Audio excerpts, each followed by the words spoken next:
Welcome to scenario 13. In this scenario, we're going to look at the newborn and infant physical examination. So any GP trainee who's done a pediatric placement will know how stressful a NIPE day can be, because you have to manage the examination, you have to manage the time pressures, you have to manage the midwives, and then you also have to manage the parents. And if the baby's crying, then it makes the examination all the more difficult. So in this scenario, you've got a baby who was delivered cephalic at 38 weeks of gestation after having a successful external cephalic version. So the first question that I want you to think about is, does this baby need to have a hip ultrasound? And the second question that I want you to think about is, if they do need a hip ultrasound scan, when should this take place? So when assessing the need for hip screening, we are looking at an early detection of developmental dysplasia of the hips. So we need to split this answer into a couple of sections. Firstly, each pregnancy needs to be risk assessed when it comes to hip risk factors. So does this pregnancy have any of the NIPE hip risk factors? And those risk factors are as follows. Does the baby have a first-degree family history of hip problems in early life? So in simpler terms, did the baby's parents or siblings have a hip problem as a baby or early child? So when we talk about hip problems, it's problems that required either a splint, required a harness, or required an operation. So when parents tell you about clicky hips or tells you about double nappies, that in theory doesn't count as one of the risk factors. Then we move on to breech presentation.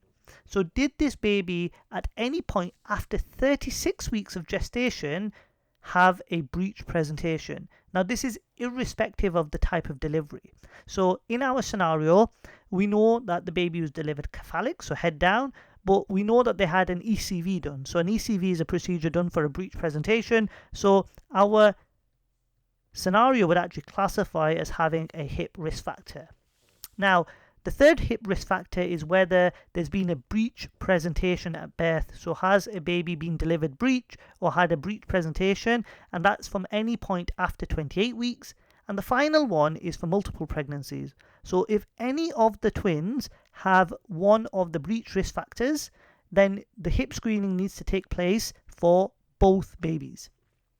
Now, the second part of the examination or the assessment is the physical examination. So the physical examination firstly is made up of observation. So is there any asymmetry in the leg length? Are the knees at a different level to each other? And is there any limitations in hip abduction of this baby? And finally, it's the actual test itself, which is the Barlow and Ortolani maneuvers. So Barlow is used to dislocate the hip, whereas Ortolani is used to relocate the hip. And if there's any palpable clunk at the hip during that examination, then that baby needs to have a more urgent test. And we'll come to the timing now. So the first part of my question was, does this baby need hip screening or hip ultrasound? And the answer is yes, because they have a hip risk factor. So the second question was about how quickly this hip ultrasound needs to take place. So if a baby has a negative screen on examination but has risk factors, then they need to have a hip ultrasound within 6 weeks. But if they have a positive examination, irrespective of their risk factors, then they need to have an ultrasound within 2 weeks. Now, one of the other things that you might want to think about is how this plays into a GP scenario. So GPs tend to do a baby check at 6 to 8 weeks.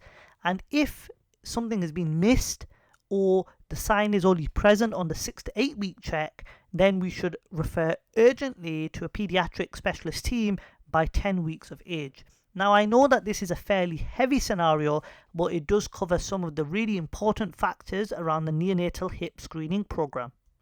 This podcast is hosted by wellmedic.co.uk. We help GP trainees pass the AKT.